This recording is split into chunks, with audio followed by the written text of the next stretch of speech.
최근에 그래도 리플사와 XRP 관련된 정보들이 꾸준히 나오고 있어가지고 영상을 오늘도 제작을 해보고 있는 크립토 마토입니다. 얼마 전에 리플사와 SEC가 결국은 합의를 맺게 되면서 미국 내에서 다시 한번 XRP 거래가 재개될 수 있을 것이다 라고 이야기를 했었던 전 미국 통화감독청 청장 대행인 브라이언 브룩스는 최근 인터뷰를 통해서 SEC를 다시 한번 꾸짖는 듯한 모습을 보여주었습니다. 그는 이야기하기를 SEC의 암호화폐 관련 명확성 부족이 투자자의 시장 불안감을 높이고 있다. 야, 이 SEC가 하는 행태를 봐라. 구체적인 이유를 밝히지 않은 상태로 여러 기업들에게 줄소송을 제기를 했다. 이런 관행은 절대로 좋은 것이 아니다. 지난 몇 년간 SEC는 규정에 대해 정확히 밝히지 않았고 프로젝트가 시작되고 토큰이 상장되면 해당 기업에 소송을 제기했다라고 이야기를 했습니다.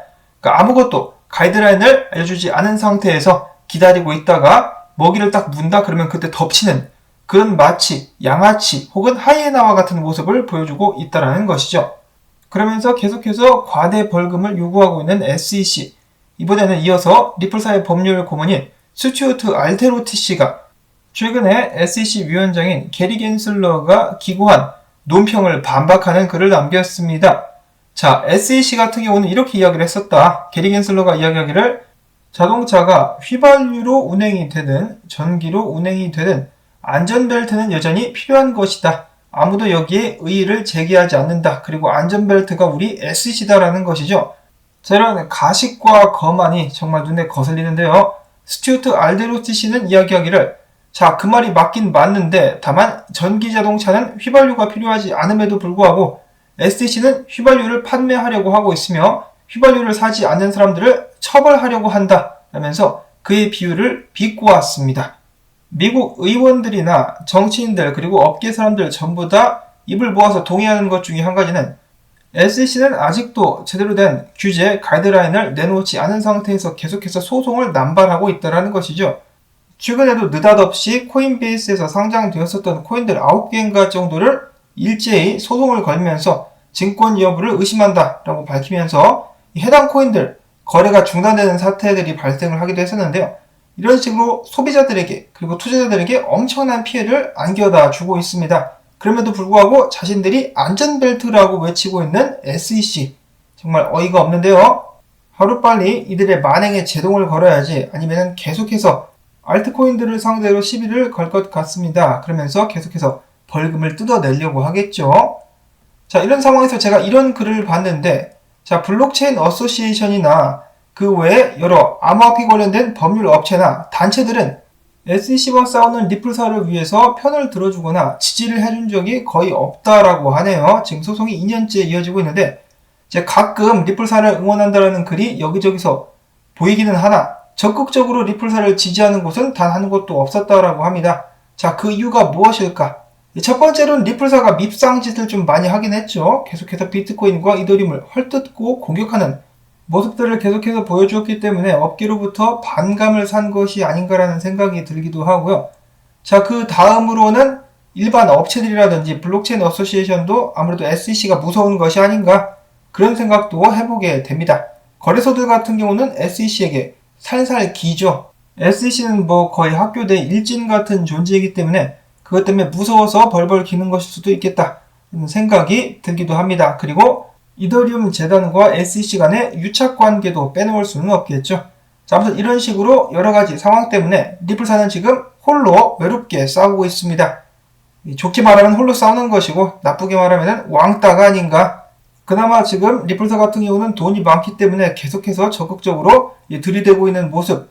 이 전쟁이 꼭 승리로 끝날 수 있기를 바라봐야 될 것 같고 다음으로는 어제에 이어서 패드나우 관련된 업데이트라고 볼 수가 있겠습니다. 패드나우가 내년 5월에서 7월 정도 출시가 될 예정이라고 하는데요.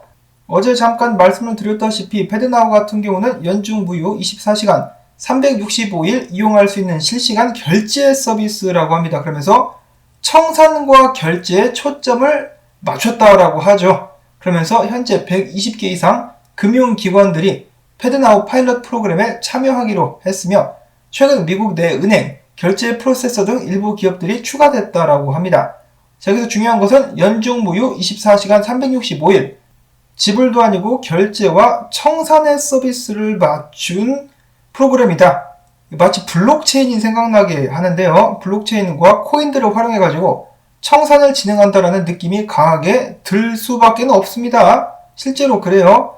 디지털 자산을 활용하지 않은 상태에서 어떻게 실시간 결제와 청산이 가능하겠습니까? 그렇기 때문에 어떠한 형태든지 이 디지털 자산이 활용될 것 같은데, 이런 부분 때문에 많은 사람들은 XRP가 어떤 역할을 할 수 있을 것이다 라고 희망회로를 풀로 돌리고 있는 모습 어렵지 않게 찾아볼 수가 있습니다. 근데 XRP가 정말로 사용될까, 활용될까에 대해서는 좀 더 기다려보는 것이 낫지 않나라는 신중한 입장을 저는 한번 취해봅니다. 아직 모르죠. 모릅니다.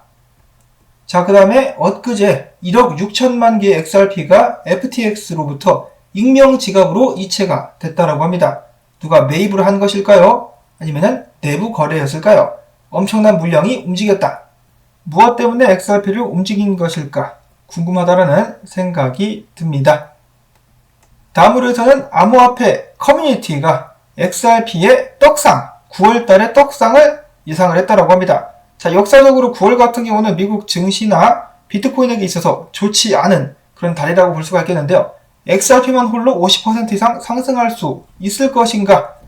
해당 설문조사에는 1200명 이상이 참여했는데 9월 말까지 XRP가 대폭 상승해가지고 50% 이상 높은 가격에 거래가 되면서 49센트까지 오를 수 있을 것이다 라고 예측을 했다라고 합니다. 자, 무엇을 근거로 이런 예측을 한 것일까? 커뮤니티 멤버들은 답하기를 리플사가 SEC와의 소송전에서 승리할 것이라는 기대가 높아지게 되면서 해당 가격 상승이 오게 될 것이다 라는 답을 남겼다라고 합니다. 그런데 좀 약간 무리수가 있다라는 생각이 드는 것이, 아무리 약식 판결이 빨리 끝나도 내년이라고 제가 들었는데 그 안에 어떤 변수가 일어날 수 있다라고 생각을 하는 것일까요?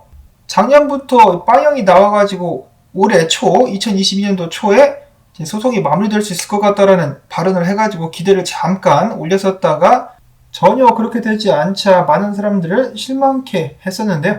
자, 이 소송 그렇게 쉽게 끝날 것 같지는 않습니다. 지금 SEC 같은 경우도 많은 것이 일단 걸려있기 때문에 서로에게 유리한 조건으로 합의가 이루어지지 않는 한 소송 자체는 갈 때까지 가게 될 것이고, 약식 판결에 의해서 판결이 나와도 이제 상대방이 승복할지는 모를 일이죠.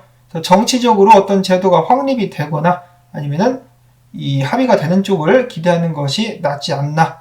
자, 그리고 전 세계 수많은 암호화폐 거래자들이 지속적인 비트코인의 하락을 예상하고 있는 가운데 XRP만 혼자서 9월달에 상승할 수 있을 것인가? 아니면 그냥 단순한 되도 않는 희망회로에 그치게 될 것인가? 다가오는 9월달 조만간에 개봉박두 하겠습니다.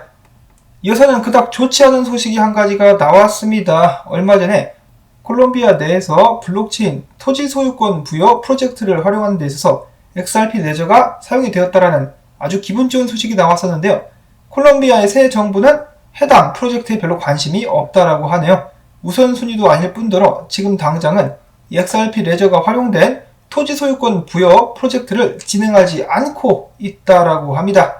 이와 관련해서 콜롬비아 암호화폐 커뮤니티 블록체인인 콜롬비아 공동 창업자인 마우리시오 토바르, 뭔가 굉장히 서술이 긴데 아무튼 그는 이야기하기를 해당 프로젝트가 이제는 정치적으로 죽은 듯 보인다라고 평가를 하는 등 이 좋지 않은 상황이 이어지고 있다라고 이야기를 했습니다.